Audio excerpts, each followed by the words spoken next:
I think there can be a negative outlook sometimes. Like, people are trying to hold their scene for themselves, because they have this ownership of it because they love it so much. And that love is great, but, let's share that with people and try and share that with different groups of people that are coming into the scene.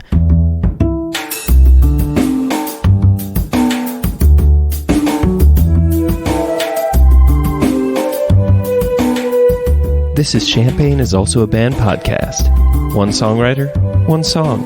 I'm Sven, your host for a journey into the music of Champaign-Urbana. Recorded in the Blue Box studio with a songwriter from the Champaign-Urbana music scene, past or present.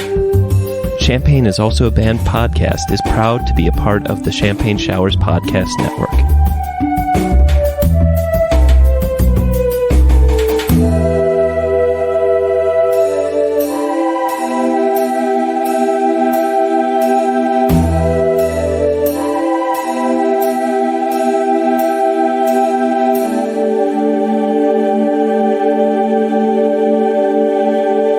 Welcome to Champagne is Also a Band podcast. Today, I have Robbie and Chris, and you may know them from the band Rude Echoes. So, Robbie and Chris, welcome to the show. Yeah, thanks for having us. Good to be here. So today we're going to be listening to your song, Breathless, off of the EP, Unfriendly Reminder. So without further ado, let's listen to the song.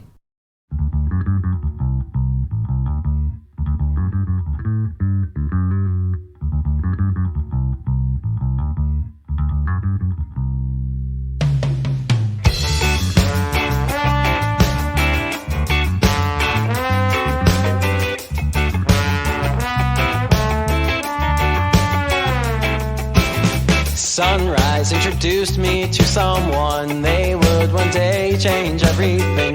To them I run and I will catch my breath with you right here. And sunset introduced me to their laugh. It would one day fill everything. Their dreams leave me breathless. Catch my breath with you right here and now.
Welcome back.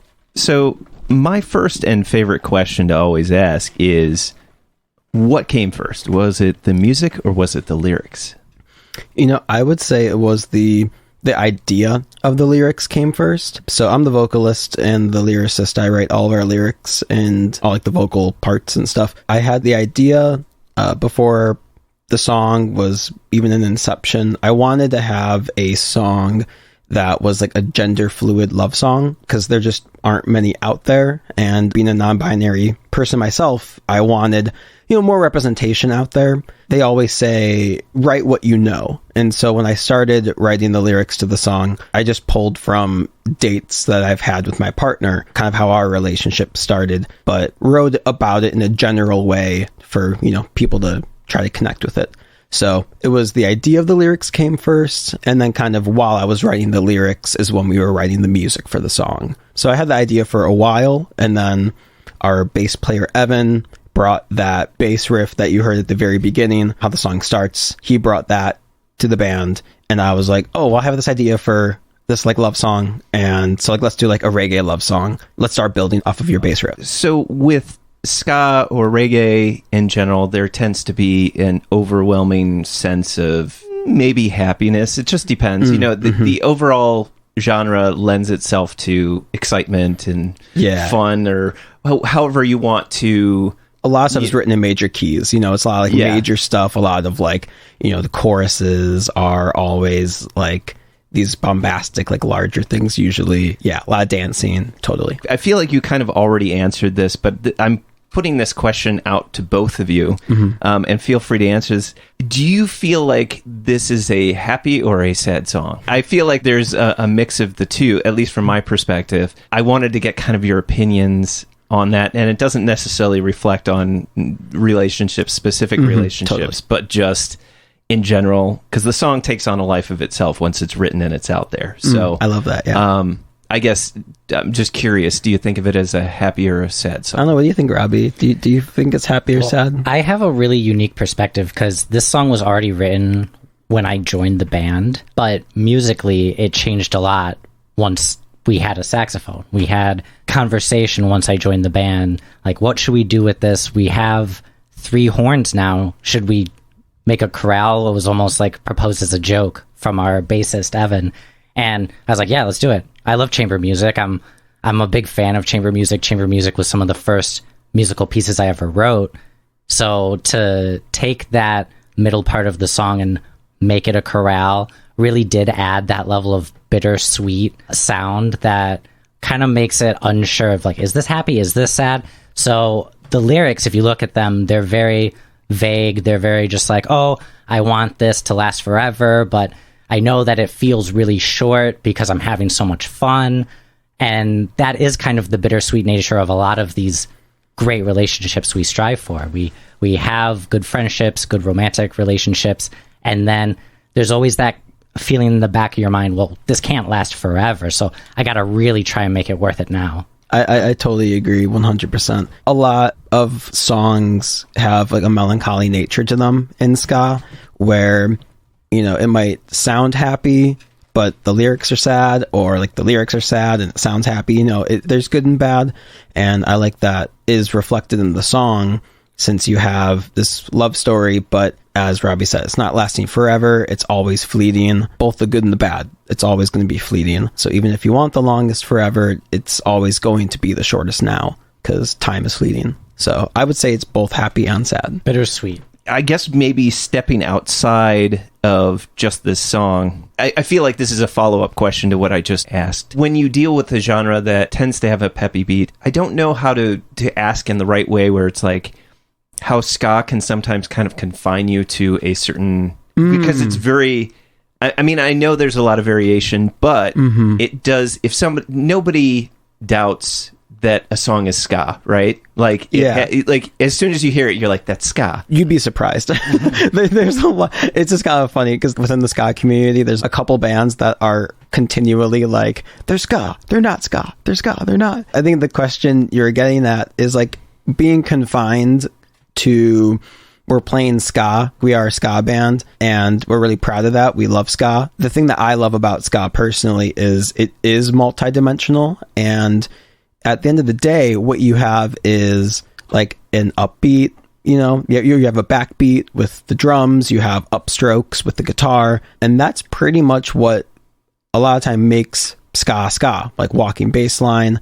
And so having those just few elements, you can kind of do whatever you want with those. But there is a large amount of music out there in ska that is within the same box. You know, you could hear a few different bands and maybe think it's like the same band. Like that does happen occasionally, but when you get to the root of the music that you can engage with, you can do what you want with it. You can tell the story you want. You can put a chorale section, you know, in a song if you want. You can, you know, write a massive like power violence, you know, breakdown, you know, like you can do what you want within the genre. So I think in the opposite, kind of freeing, because it's like, okay, we got the upstrokes, we got the backbeat, we got the walking bass line, we can do whatever we want. I think it's after that, you know, it's exciting. Yeah. It's kind of like certain dishes, you know, as long as you have those main ingredients, it still can fall under that umbrella. There's that word. Yeah. Like what's a sandwich? Right? A lot can be a sandwich. Oh gosh, don't get people started in that. Oh man, I was at a, like, God, I don't even know where it was. It was just a friend was just like, hey, let's go see Mustard Plug. And I was like, okay. So I went and saw Mustard Plug, and you know, like it was the basement of some place, and you know, linoleum floors. And I remember that they had a band with them that opened for them, and they played, and they were pretty much punk, you know, was the sound, which is fine. They go together.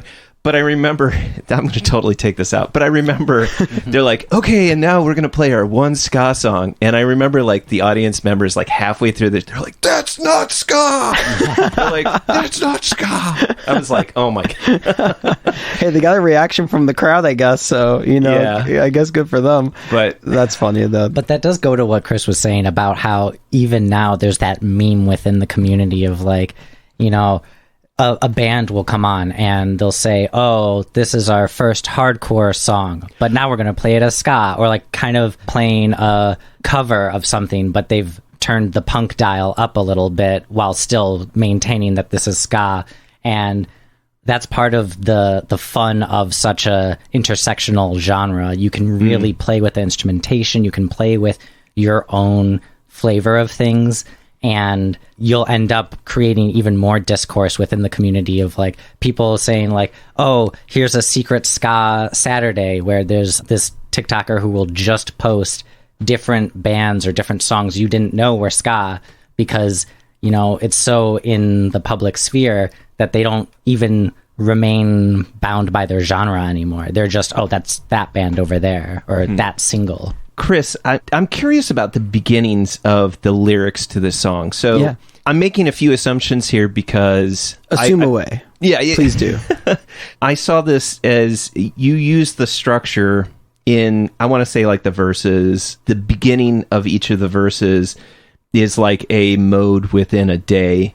And I don't know if that was something to express maybe a short period of time, so it's like a day, or was it more of like this returning to, or being able to reference back, because you start sunrise, sunset, moonlight, sunrise, so it's almost as if this cycle is continuing, right? So yeah, you hit the nail on the head. Yeah. Oh, okay, good. Yeah, I am assuming. Yeah. I kind of appreciate that structure because in a certain sense you're able to, I don't know how to say this in a good way, but you're able to kind of document passage of time, and not necessarily like it being a literal day, but having something be quote unquote a literal day gives some structure to the length of time that you're referring to, so that it's like, it's only a day. It's not a month. It's not a week. Yeah. It's, you know, because I mean, honestly, you could have been like Monday.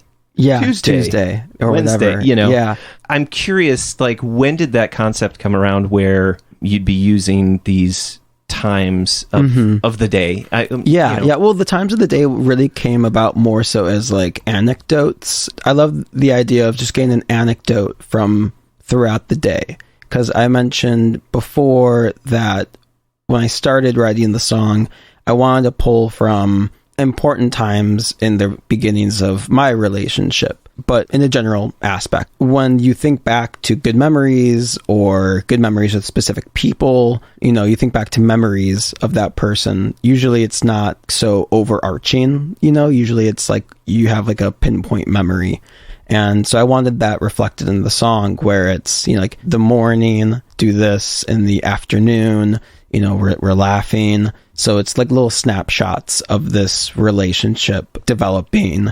And, that happens with all relationships, not just romantic ones, but also with friendships and, familial relationships. You can think back to anecdotes where it was, oh yeah, when I had Christmas with my grandpa, like we laughed a lot, like in the afternoon. So I like the chronological passage of time, but also using that passage of time to highlight little anecdotes of a relationship blossoming. Right. So that was kind of my idea with the kind of timing of things. And then the time comes back at the very end with the last chorus after the chorale with like longest forever, shortest now. So like using those like time-based language throughout. To me, and feel free to like correct me a little bit, but I feel like this has these three sections where it's just the sunrise and sunset, those first two, and then you have the pickup where it's got more more impulsion, more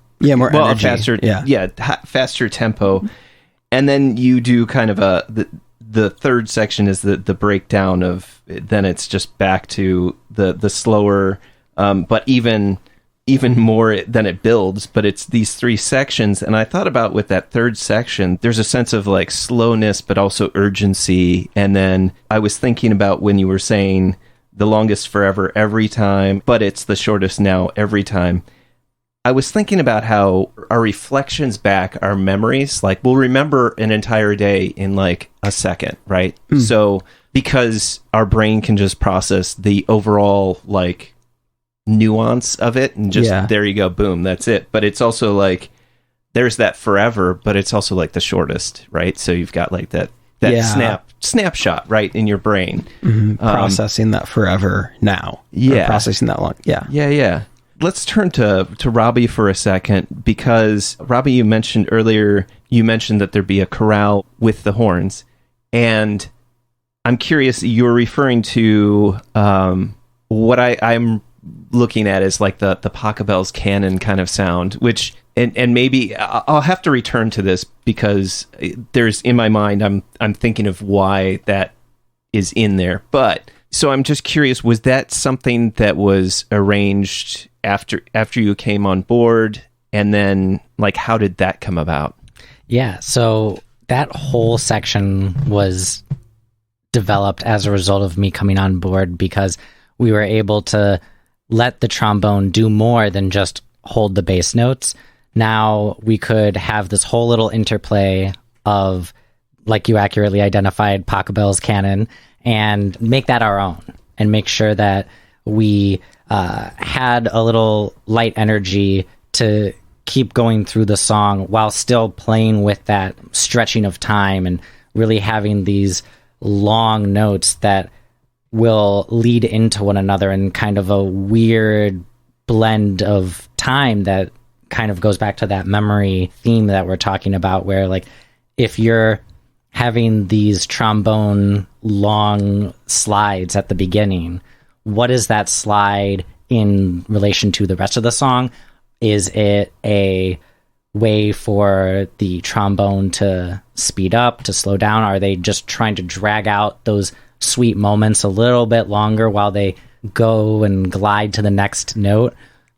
Same with the chorale, wanting to make sure that each part blended into the next one in a way that kind of becomes amorphous and no longer easily identifiable. Well, and it's really nice because like the blending together in the song, Robbie plays bari sax, and so has a lot of those low tones, our trombone player Eric getting like the mid tones, and our trumpet player Kamal getting those like higher tones. So having that balance between the three instruments, it's good instrumentation for that interplay of that blending together. And Evan, our bassist, he knew immediately that that's what he wanted to do. As soon as I gave him the green light, he was like, oh, we have the instrumentation, we have the musical inspiration. Let's really make it fun. Let's make it jazzy and make it our own. Mm-hmm. Yeah, if you listen to our EP, Unfriendly Reminder, most of the songs were arranged and written by our bassist, Evan. A lot of them. And then our guitar player who's playing guitar on the album, or the EP, Tegan, also had a hand in writing a lot of the music as well. So having Robbie come on board on Barry Sax allowed for them to have that experimentation kind of throughout the EP, which was really fun. It's a good time to kind of, when we have those elements, of right. ska, and then Evan and Tegan can be like, okay, cool. Like, what can we, right? What flavor can we add? Definitely in the outro part where you're doing the three groupings of the I want the longest forever every time, you lose that ska off, the whatever on the upbeat. Mm-hmm. But it doesn't seem like, I don't feel like you're losing anything in terms of like dropping that ska element, because then it's just the energy is all just driving forward. Yeah, it's just hitting the guitar. Yeah. I guess, it's hanging out there, so I might as well ask. So, I mean, I have a theory as to why maybe the choice of Pachelbel's Canon, but let's just kind of dive into, so why did Pachelbel's Canon come into and be integrated into this song? Because you were already in D major? Yeah, because one, we were already in D, and two, it just sounds so good that when Evan wanted to do it and wanted to write the chorale section, he brought kind of like a rough idea of it to one of our rehearsals, and it was starting to be played. We're like, oh, okay, yeah, no, this is so good. We like 100%. We all just really fell in love with how it sounded, and like the opportunity to highlight the horn section was also something that we really enjoyed, because like there's a reason there are 8 people in our band. We want to highlight all those different characteristics, and the chorale section just gave a really good opportunity to highlight the horns when sometimes they're kind of like in the background, or they kind of have interplay with like the vocals, or so it was, I really like the opportunity to feature the horns. Yeah, I don't know. Do you have any insight, Robbie? Coming as one of the horn players? Yeah, the only thing I would add is that guitar solo was pretty much developed when I joined, and that was kind of getting drowned out. So what we wanted to do with this part is make sure that we had a horn section that elevated the guitar and really took what Tegan was doing with those arpeggios, with that solo, and made it seem like we were building a platform for him. And so that it just hits like a wall of sound towards the end. How did the lyrics and the music come together? Yeah, like, how did that happen?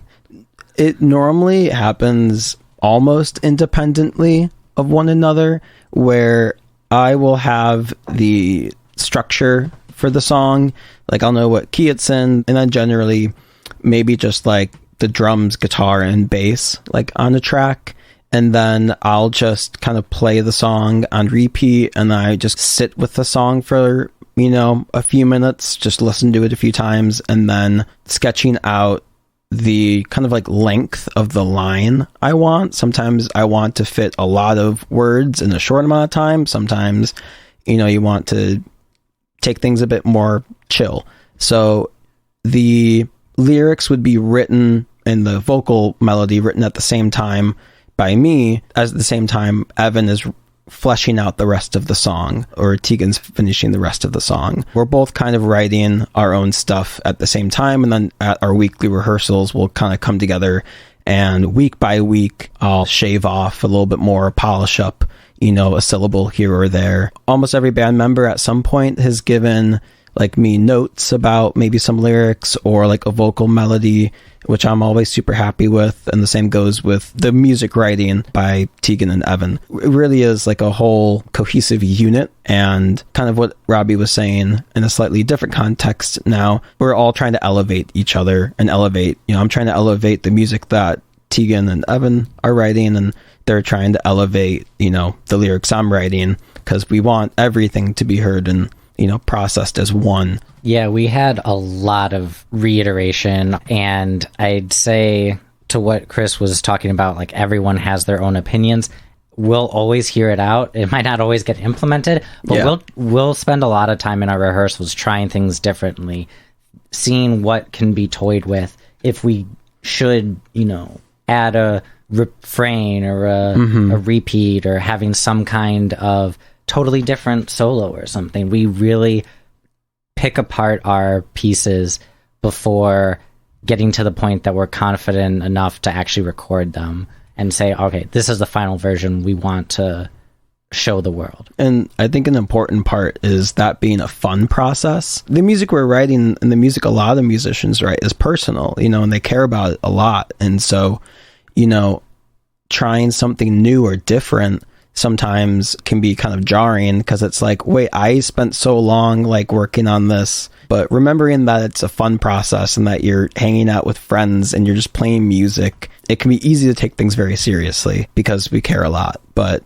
at the end of the day, it needs to be fun, because that's why we're doing it. We're doing it for enjoyment, to hang out with people and to connect with others in the community. So that's definitely a major goal of ours as a band, is to have fun, because that's what it should be. Let's talk a little bit about like the recording process. I'm curious, was this recorded all live, or did you do it in sections? I mean, I kind of figure with maybe the horn section, it's good to do that kind of in its own spot. I mean, horns are pretty loud. We did a mixture, because when we recorded, we actually hadn't ever recorded with a click before, or like using much of a click.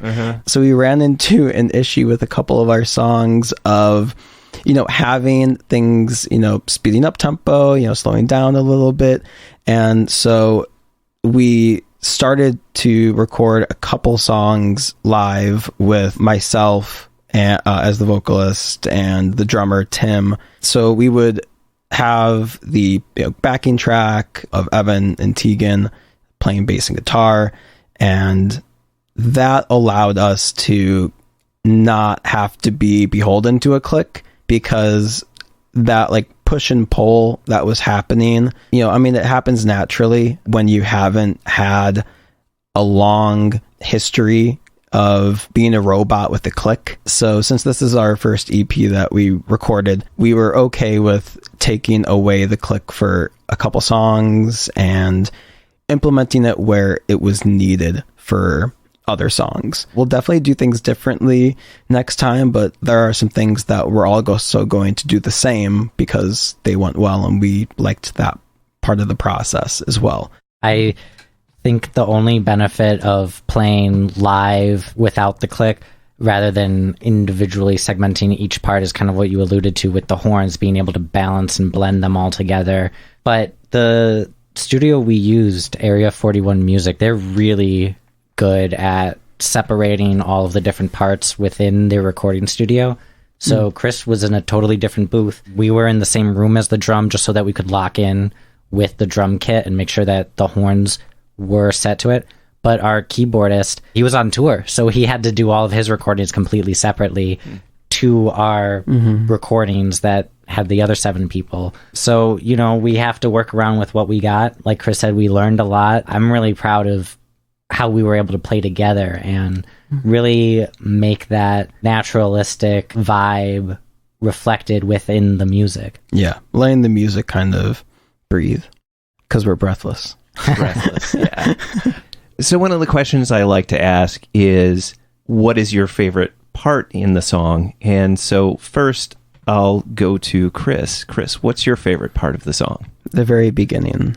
I love the vibe of just like nodding your head back and forth to, like the beat that's laid down, and just kind of immediately being like in a groove. I love where it puts me, like right away. You mean just before it gets to the pickup spot, or just mean like... Yeah, so where the bass begins, right after the guitar and drums come in with the bass. Just like having that rhythm section kind of locked in right away and putting you in that vibe, like nodding your head. Yeah, I really like it. Yeah.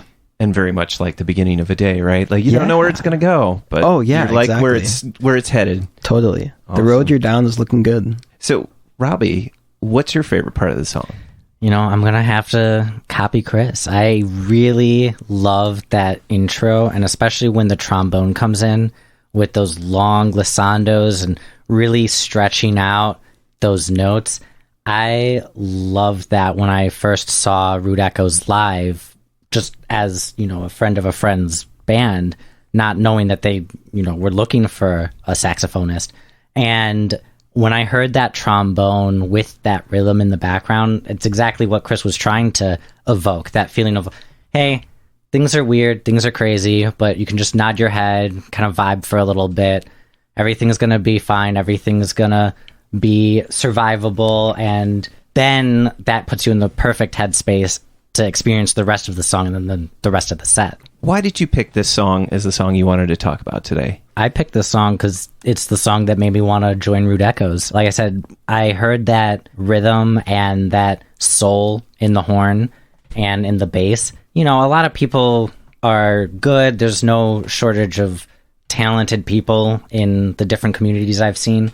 But after the pandemic and having had to put music kind of on the back burner professionally for a little bit, hearing this song made me realize, no, I have to get music back in my life again. Oh, that's so sweet. I love that. I like the idea that this is a song that brought you in, but then your incorporation into the band, you got to also redefine how the song was done. Yeah. Which is, that's a cool twist on just it's the thing that brought you in, but it's also the thing that you got to influence in your participation. And it's better for it too, which is beautiful. It definitely is. Seeing the iterations of the song, the best version of it is the current version, which I think is really great. It was very much a green flag that I was able to join this existing band, put my own stamp on a lot of these existing songs, and add my own ideas and really feel like it didn't matter, whether or not I had been there since day one or whether or not today was my first day. Everyone within the band was really open-minded and willing to listen to what I had to bring to the table.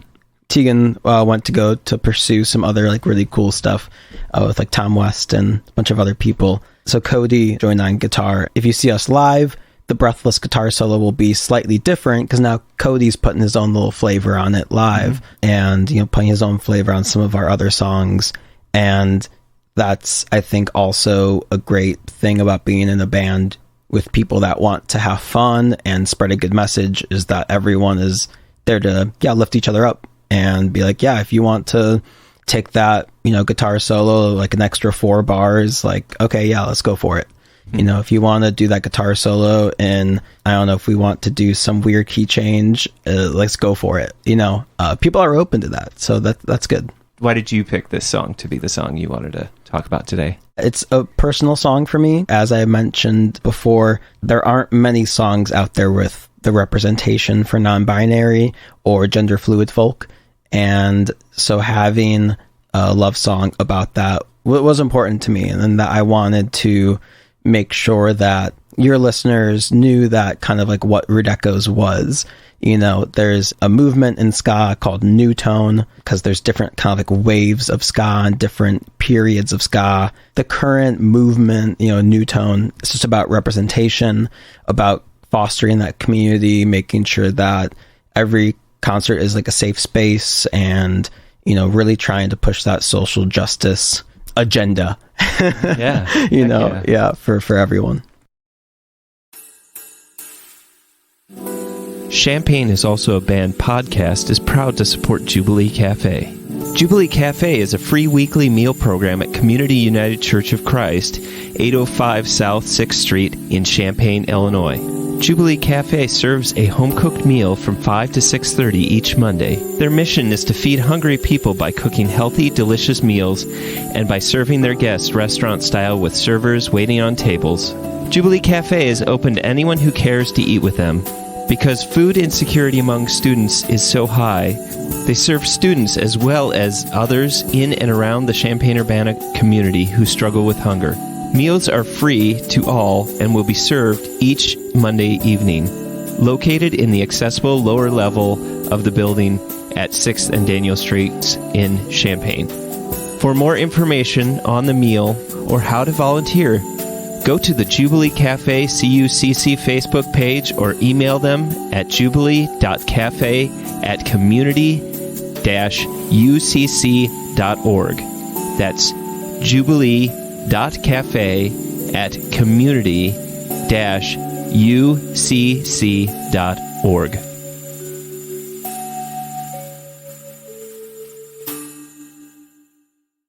Welcome back. Robbie, as a student in Champaign-Urbana, what was your favorite Champaign-Urbana venue? I gotta go with Krannert. I'm sorry to be so basic, but Krannert Center for Performing Arts was just so beautiful. I felt like I really got to see every nook and cranny of that building, from performing in the Hinesley Band as a student to attending concerts and even then graduating from MCB in that same hall that I was performing in. I felt like I really got to know every part of that building, even the rooftop we would take walks over. So Krannert, I got a huge place in my heart for Krannert, but I also have to shout out all of the DIY venues, all of the Urbana co-op basements and Clark Bar and all of these different places where, you know, we're carving out a venue out of these homes and making a real community beyond just the glitz and the glam of the big rehearsal venues. Yeah, basements are where it's at, for sure. Heck yeah. Oh, yeah. Yeah, so, I mean, I guess, Chris, off mic, we kind of talked about, you're not necessarily, I want to say, a native of Champaign-Urbana, but you did mention that you potentially had a favorite Champaign-Urbana band. Oh, so yeah, for sure. I think, go ahead and let us hear what I love Longbirds. Longbirds is so good. I love skate punk, and I've always loved punk, and you know, the folks in Longbirds are just so nice and wonderful, and like their energy is so wonderful live. Like it's just, you know, it's three of them, sometimes four if they're playing the song with the trombone. They have such an energy about them. Yeah, definitely Longbirds, 100%. They're so good. Robbie, what do you think makes a good music community? I'd say openness, people being willing to accept new acts, new people coming into a community, seeing and experiencing new sounds and showing people what sounds you're already passionate about. One of my favorite things about Champaign is that as a music scene, it really doesn't matter what genre you're doing. You'll see a lot of shows, especially in those basement venues, where three different genres are being used in three different acts. Sometimes two different acts will go across three different genres. I've seen a lot of instrument switches halfway through a performance here, and it's so cool seeing that openness and willingness to see something new, hear someone's perspective, and learn from that. And Chris, what do you think makes a good music community?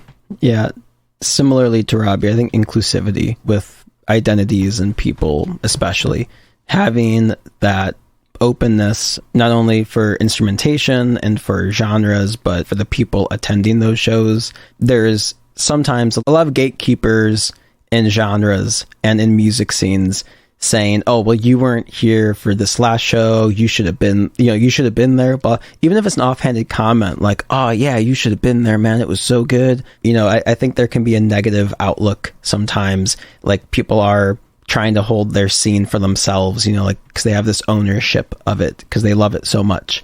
And that love is great, but, you know, let's share that with people and try and share that with different groups of people that are coming into the scene. I think one great example of having a music community that is open is have a song where only girls are allowed in the pit. Like, let them have like fun in the pit, because it can be, you know, dangerous sometimes maybe, and they want that opportunity to dance. You know, have a opportunity for, you know, queer persons to, you know, come to the front and like engage with a song that they connect with. You know, I think having openness to different groups of people is something that all communities should strive for, you know, 100% for sure. sometimes how do I say this? I worry about okay, I'll just say it. Sometimes I worry about inclusivity in the way that, I worry about how to get to that point, because in some ways, to be inclusive, sometimes you're calling a person out, and that's not necessarily specifically inclusive. It's like in its own manner, it can sometimes be the thing that doesn't feel inclusive. Like to have like, I don't know. I guess so that's really more of just like a head exercise I want to think about. How do you do that where it's not something that specifically like makes someone feel like they have to step forward or be, you know what I mean? Like, just... No, I see what you're saying. That, for example, like I guess the example that I just mentioned, I think asking, giving an opportunity for like all and only like female identifying circle pit, for example, let's say, I think giving the opportunity for inclusivity without having it pushed upon people. So you're kind of like allowing inclusivity to exist without like rejecting certain people's wants or needs. If someone doesn't want to like go to the front of the stage, then they shouldn't. Like they should, like people should be able to be comfortable and do what they want. But I think providing the opportunity for people to do something maybe that they might not want to do, that they feel they might not be able to do, I think is important. Like, I don't think calling out various identities in a negative way, like, oh, everyone in this identity, like, you need to take 3 steps back. Because I've been at shows where sometimes that's happened, like in basement shows where a far left punk band that means well is like all male identifying people, you have to go to the back of the room. Like let everyone else like have a chance at the front.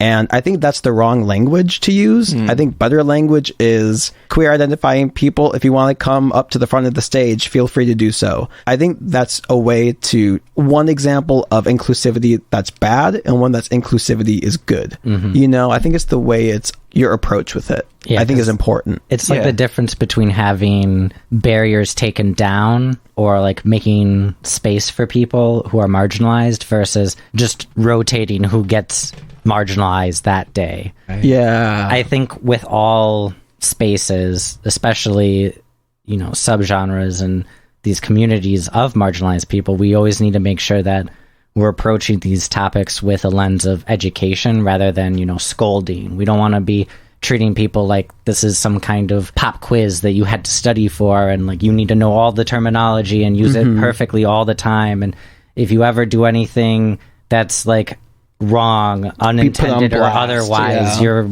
excommunicated from the community. That's not the vibe we want to go for. It's all in pursuit of that acceptance and good vibes for as many people as possible. So by definition, even when we're trying to explain to someone why using certain language or doing certain things might exclude others, we want to use it as welcoming and as educational of language as possible rather than just woke scolding them, being like, oh, how dare you, you're a bad person, and all these judgment statements.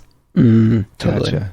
In some ways, that answer, doesn't answer, but that speaks to like the bigger picture of what a safe space really is, right? So it's not where somebody feels like they don't belong, it's where it's so broad open in terms of who belongs that there's no exclusion. That it's only invitation, not exclusion. Yes, that's a great way to put it. And my first exposure to anyone who identified as non-binary was right here in UIUC. I mean, meeting CJ Run and knowing that not only were they expressing themselves as non-binary, but being able to pursue their music to the furthest degree that they could was really empowering and really great for a lot of the other people I was hanging out with in Champaign, because that doesn't really require a lot from other people. All you have to do is just accept that this other person is being true to themselves and then, update your language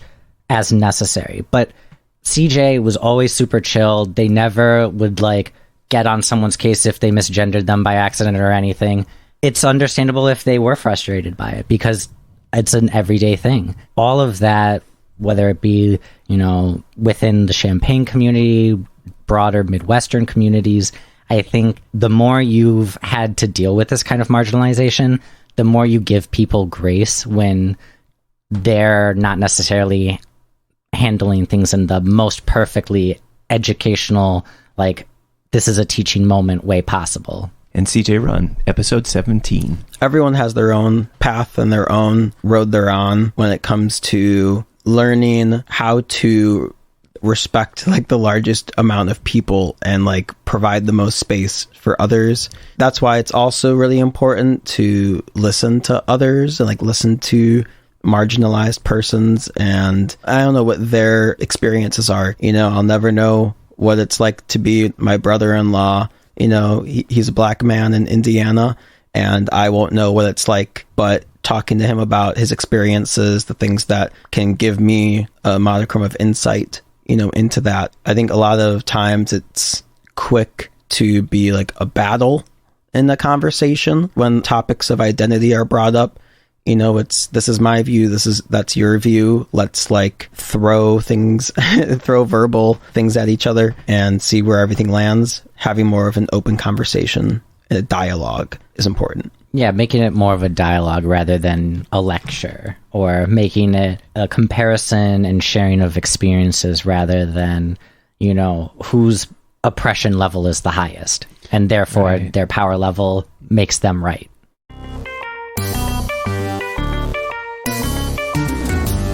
Champaign is Also a Band podcast is proud to support Exile on Main Street. Exile on Main Street, located in the old train station building at 100 North Chestnut Street in downtown Champaign, has been helping to build record collections since 2004. Carrying a wide array of new and used LPs, CDs, and video games. Exile on Main Street has something for just about any music enthusiast and old-school gaming devotee. Exile also hosts regular free live music shows on its stage, so be sure to check out their Facebook, Instagram, and Twitter pages for the up-to-date details on the next upcoming event. Open 7 days a week, they can be reached by phone at 217-398-MAIN. That's 217-398-6246. Welcome back. So, Chris, what is your favorite non-musical thing or things? I really enjoy rock climbing. Rock climbing is a big hobby of mine. Been bouldering in Chicago for a few years now, and it's because I really hate running. I really dislike, lifting. I like working out through activities. So I played a lot of ultimate frisbee in college. So rock climbing was an avenue to, keep like fit, but in one of the most relaxed ways possible, where you just climb a wall, come down, hang out, and like talk to other people while you're resting. It's very much a community thing at the rock climbing gyms. So that's also what drew me to it. It's a lot of that openness. Anyone can share tips with each other. People are very friendly. So that's what drew me to it a lot. Yeah. Do you have an outdoor park that you like to go to, or like where it's like not the climbing walls, but like that it actually has, you're climbing rocks? Yeah. Is there a spot? The best spot that's the closest is Devil's Lake in Wisconsin, in my opinion. It's about 3 hours from Chicago, but it is gorgeous. There's a plethora of really nice outdoor spots that you could go to, but there's a couple parks in Chicago that they have like man-made boulders that you can like climb on near Chinatown, and those are always fun as well, because you just go get some bubble tea, like kung fu tea, and go over to the park, and it's great. So yeah, there's spots, but it's fun. Robbie, what's your favorite non-musical thing or things? I am a huge gamer. I say this with all of the shame that is needed for that statement. It's kind of cheating because there is a lot of music in video games, and trust me, I love all of that. I especially like Super Smash Brothers and the Super Smash Brothers community that was here in Champaign was a huge boon to my social life, and being able to have something to get out and do something and meet people through this video game. That's what I really like about video games, kind of like what Chris was talking about with bouldering. I don't really care about what the hobby is, as long as there's a way to meet new people and that those communities are chill and, willing to teach people new things. Chris, Robbie, thank you for being on the show and telling me all about your song Breathless, what makes a good music community, and of course your favorite non-musical things. So I really appreciate you coming all the way out here and being on the show. Yeah, appreciate being here. Thanks for having us. Thanks for having us.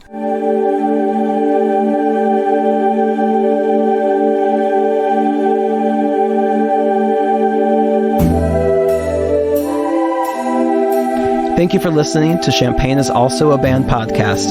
This is Chris and Robbie from Rude Echoes reminding you, great music is out there. Go find it where you live.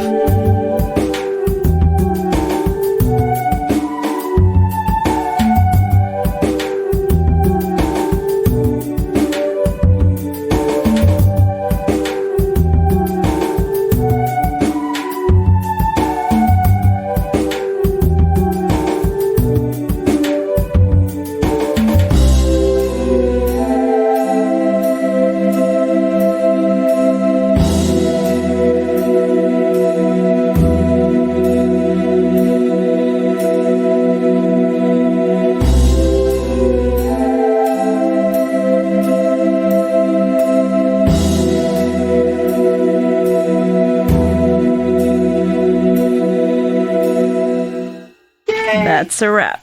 Champaign is also a band. You almost have an NPR voice. It's so good. Studio South Peter on the inside.